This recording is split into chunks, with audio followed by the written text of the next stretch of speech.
ನಮಸ್ಕಾರ ಸ್ನೇಹಿತರೆ. ಇವತ್ತು ನಾನು ರೊಟ್ಟಿ ಉದ್ಯಮದ ಬಗ್ಗೆ ಒಂದೆರಡು ಮಾತಾಡಲಿಕ್ಕೆ ಇಷ್ಟಪಡ್ತೀನಿ. ಒಂದು ಕಾಲದಲ್ಲಿ ರೊಟ್ಟಿ ಅಂದರೆ ತುಂಬ ಕನಿಷ್ಠ ಅಂತ ನೋಡ್ತಾ ಇದ್ರು. ಅಂದರೆ ಅದನ್ನೇನು ಮನೇಲಿ ಎಲ್ಲರೂ ಮಾಡ್ಕೊಂಡು ತಿಂತಾರೆ, ರೊಟ್ಟಿ ಯಾರು ಮಾಡ್ತಾರೆ, ರೊಟ್ಟಿ ಯಾರು ಮಾರ್ತಾರೆ, ರೊಟ್ಟಿ ಮಾರೋದು ಅಸಹ್ಯ. ಗೇಲಿ ಮಾಡೋರು, ನಗೆಯಾಡ್ತಿದ್ರು. ರೊಟ್ಟಿ ಇಟ್ಟು ಅಲ್ಲಿ ಯಾರು ಅದನ್ನ ಯಾರು ತೋತಾರೆ ಹಿಂಗೆ. ಆವಾಗ ಆಮೇಲೆ ಅದ್ರ ಮಾರಕ್ಕೆ ತಂದು ಯಾವ ರೊಟ್ಟಿ ತಿಂತಾನೆ, ಮನೆಗೆ ಎಲ್ಲರ ಮನೆಯಾಗೂ ಮಾಡ್ತಾರೆ ರೊಟ್ಟಿ ಅನ್ನೋಂಥ ಒಂದು ಕನಿಷ್ಠ ಭಾವನೆ ಇತ್ತು ಒಂದು ಟೈಮಲ್ಲಿ. ಅಂದರೆ ಒಂದು 20-30 ವರ್ಷದ ಹಿಂದೆ ನಾವು ವಿಚಾರ ಮಾಡಿ ನೋಡಿದಾಗ. ಅದರ ಆಮೇಲೆ ಅದಕ್ಕೆ ಯಾವಾಗ ಇವತ್ತು ವಿಶ್ವ ಮಟ್ಟದಲ್ಲಿ ಇವತ್ತು ಜೋಳದ ರೊಟ್ಟಿಗೆ, ಉತ್ತರ ಕರ್ನಾಟಕದ ಜೋಳದ ರೊಟ್ಟಿಗೆ ವಿಶ್ವ ಮಾನ್ಯತೆಯನ್ನು ದೊರೆತಿದೆ. ನಾವು ಇತ್ತೀಚಿನ ದಿನಗಳಲ್ಲಿ ನರೇಂದ್ರ ಮೋದಿಯವರು ಮನ್ ಕಿ ಬಾತ್ ಕಾರ್ಯಕ್ರಮದಲ್ಲಿ ಕೂಡ ಗುಲ್ಬರ್ಗಾದ ಜೋಳದ ರೊಟ್ಟಿ ಬಗ್ಗೆ ಅವರು ಪ್ರಶಂಸೆಯನ್ನು ವ್ಯಕ್ತಪಡಿಸೋದನ್ನು ಕೂಡ ನಾವು ಇಲ್ಲಿ ನೆನಪು ಮಾಡ್ಕೋಬೋದು. ಅದೇ ರೀತಿಯಾಗಿ ನಮ್ಮ ಸಮರ್ಥ ಉತ್ತರ ಕರ್ನಾಟಕದ ಜೋಳದ ರೊಟ್ಟಿ 5 ವರ್ಷಗಳಿಂದ ಈ ಸಂಸ್ಥೆ ಪ್ರಾರಂಭ ಆಯಿತು.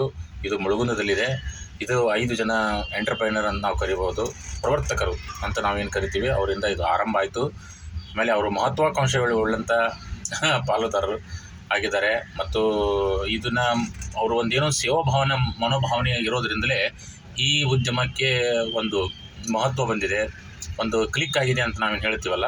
ಆ ಸೇವಾ ಮನೋಭಾವನೆ ಇರೋದಕ್ಕೆ, ಪ್ರೀತಿ ಇರೋದಕ್ಕೆ, ಹೆಚ್ಚು ಸಂತೋಷ ಇರೋದಕ್ಕೆ, ಲಾಭದ ಕಡೆ ನಾವು ಹೆಚ್ಚು ಗಮನ ಇರೋದಕ್ಕೆ ಇದು ಹೀಗಾಗಿ ಈ ಉದ್ಯಮ ಬರ್ತಾ ಇವತ್ತಿನ ದಿನ ಸಮರ್ಥ ಉತ್ತರ ಕರ್ನಾಟಕ ಜೋಳದ ರೊಟ್ಟಿ ಸಂಸ್ಥೆಯಲ್ಲಿ 30 ಜನ ಸಿಬ್ಬಂದಿ ವರ್ಗ ದುಡಿತಾ ಇದ್ದಾರೆ.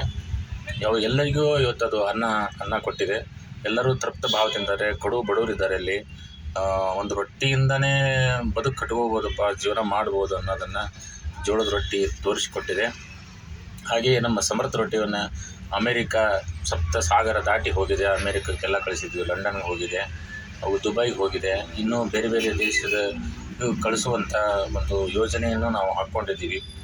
ಮುಂದಿನ ದಿನಮಾನಗಳಲ್ಲಿ ಪ್ರಯತ್ನ ಅನ್ನೋದು ದೊಡ್ಡದು. ಆಮೇಲೆ ಇಡೀ ದೇಶಾದ್ಯಂತ ಎಲ್ಲೆಲ್ಲಿ ನಮ್ಮ ಗ್ರಾಹಕರಿದ್ದಾರೆ ಅವರಿಗೆಲ್ಲ ಎಲ್ಲ ಊರುಗಳಿಗೆ ನಾವು ಕಳಿಸಿದ್ದೀವಿ. ಅದರ ಒಂದು ಸತ್ಯಾಸತ್ಯತೆ ಅರಿವುಕೊಳ್ಳಿಕ್ಕೆ, ಅದನ್ನು ಪ್ರಚಾರ ಮಾಡಲಿಕ್ಕೆ ನಾವೆಲ್ಲ ಏನು ಮಾಡ್ತಾ ಇರ್ತೀವಿ, ಗ್ರಾಹಕರಿಂದ ಫೀಡ್ಬ್ಯಾಕ್ ತೊಗೊಳ್ತಾ ಇರ್ತೀವಿ. ಅದರದ್ದು ಒಂದು ವಿಡಿಯೋ ತುಣುಕುಗಳನ್ನು ಹಾಕ್ತಾ ಇರ್ತೀವಿ. ಹೀಗೆ ನೀವು ಕೂಡ ಇದನ್ನು ಪ್ರಚಾರ ಮಾಡಿ ಸಮರ್ಥ ರೊಟ್ಟಿಯನ್ನು ಎಲ್ಲರೂ ತಿನ್ನುವಂತಾಗಲಿ, ಮತ್ತು 4 ಮಂದಿ ಉದ್ಯೋಗ ಸೃಷ್ಟಿಯಾಗಲಿ. ಆಮೇಲೆ ಎಲ್ಲ ಬಡವರು ಇದರ ಮೇಲೆ ನೆಮ್ಮದಿ ಜೀವನವನ್ನು ಕಂಡುಕೊಳ್ಳುವಂಥದ್ದಾಗಲಿ. ಒಳ್ಳೆಯದನ್ನು ಮಾಡಿದರೆ ಒಳ್ಳೆಯದಾಗೇ ಆಗುತ್ತೆ ಅನ್ನೋದಕ್ಕೆ ಒಂದು ಜೀವಂತ ನಿದರ್ಶನ.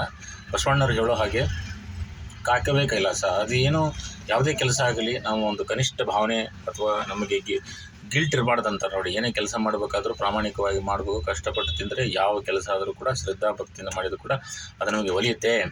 ಈ ಹಿರಿಯರು ಹೇಳೋರು ಎಲ್ಲದಕ್ಕೂ ಒಂದು ಕಾಲ ಬರುತ್ತೆ ಅಂತಂತಾರೆ ನೋಡಿ, ಕತ್ತೆಗೂ ಒಂದು ಕಾಲ ಅಂತಂತಾರಲ್ಲ. ಹಾಗೆ ಇವಾಗ ಕತ್ತೆ ಹಾಲು ಕೂಡ ಎಷ್ಟು ಪ್ರಸಿದ್ಧ ಆಗಿದೆ.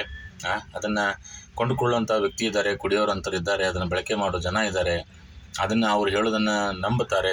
ಹೀಗಾಗಿ ಈಗ ಏನಾಗಿದೆ, ಪ್ರತಿಯೊಬ್ಬರ ಮನೆಯಲ್ಲೂ ಕೂಡ ಅಡುಗೆ ಮಾಡುವಂಥ ವಾತಾವರಣ ಕಡಿಮೆ ಇದೆ. ಎಲ್ಲರೂ ದುಡಿದು ತಿನ್ನಬೇಕು, ಸ್ವಾವಲಂಬಿಯಾಗಿ ಬದುಕಬೇಕು, ಮುಂದುವರಿಬೇಕು ಜೀವನದಲ್ಲಿ.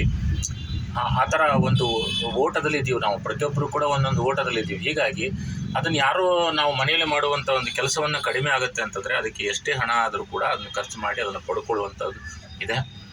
ಆಮೇಲೆ ಅದೇ ರೀತಿಯಾಗಿ ಉತ್ತಮವಾದ ಗುಣಮಟ್ಟ ಕ್ವಾಲಿಟಿ ಇದ್ದರೆ ಅದಕ್ಕೆ ಜನ ಹತ್ತಾರೆ, ಒಳ್ಳೆ ಪ್ರೋತ್ಸಾಹ ಕೊಡ್ತಾರೆ, ತಟ್ತಾರೆ ನಮಗೆ ಅಂತ ಹೇಳ್ಬೋದು. ಆಮೇಲೆ ಇದು ಮುಳುಗುಂದ ಗ್ರಾಮದಲ್ಲಿ, ಮುಳುಗುಂದ ಪಟ್ಟಣದಲ್ಲಿರ್ತಕ್ಕಂಥ ರೈತ ಬಾಂಧವರು ನಮಗೆ ಬಿಜಾಪುರದ ಬಿಳಿ ಬಿಜಾಪುರ ಜೋಳವನ್ನು ನಮಗೆ ಸಪ್ಲೈ ಮಾಡ್ತಾರೆ. ಹೀಗಾಗಿ ಉತ್ತಮ ಗುಣಮಟ್ಟ, ಯಾವುದೇ ರೀತಿ ಕಲಬೆರಕೆ ಇರದೇ ಇರುವಂಥ ಉತ್ತಮ ಗುಣಮಟ್ಟದ ರೊಟ್ಟಿಯನ್ನು ನಾವು ತಯಾರಿಸ್ತಾ ಇದ್ದೀವಿ.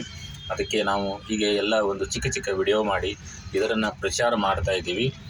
ಇದರ ಬಗ್ಗೆ ಹೆಚ್ಚು ನಾವು ಜಾಗೃತಿ ಮೂಡಿಸೋದ್ರಿಂದ, ಪ್ರಚಾರ ಮಾಡೋದರಿಂದ, ಹೇಳೋದ್ರಿಂದ, ಆಮೇಲೆ ಎಲ್ಲ ಫೋಟೋ ವಿಡಿಯೋಸ್ ಎಲ್ಲ ಕಳಿಸೋದು, ಸಾಕ್ಷಿ ಸಮೇತ ನಾವು ಕೊಡೋದ್ರಿಂದ ಜನರು ಹೆಚ್ಚು ಇದಕ್ಕೆ ಸತ್ಯಾಸತ್ಯತೆಯನ್ನು ಅರಿತು ನಾವು ಮಾಡತಕ್ಕಂಥ ಸಮಾಜಮುಖಿ ಕೆಲಸಕ್ಕೆ ಬೆಂಬಲ ನೀಡ್ತಾರೆ, ಪ್ರೋತ್ಸಾಹ ಕೊಡ್ತಾರೆ, ನಮ್ಮ ತಟ್ತಾರೆ.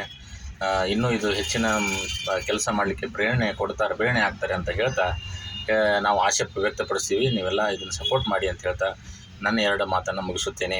ಜೈ ಸಮರ್ಥ ರೊಟ್ಟಿಗೆ, ಖಡಕ್ ರೊಟ್ಟಿಗೆ ಜಯವಾಗಲಿ, ಸಮರ್ಥ ಸಂಸ್ಥೆಗೆ ಜಯವಾಗಲಿ, ಸಮರ್ಥ ಸಿಬ್ಬಂದಿ ವರ್ಗಕ್ಕೆ ಜಯವಾಗಲಿ ಅಂಥೇಳಿ ನನ್ನ 2 ಮಾತನ್ನು ಮುಗಿಸುತ್ತೇನೆ.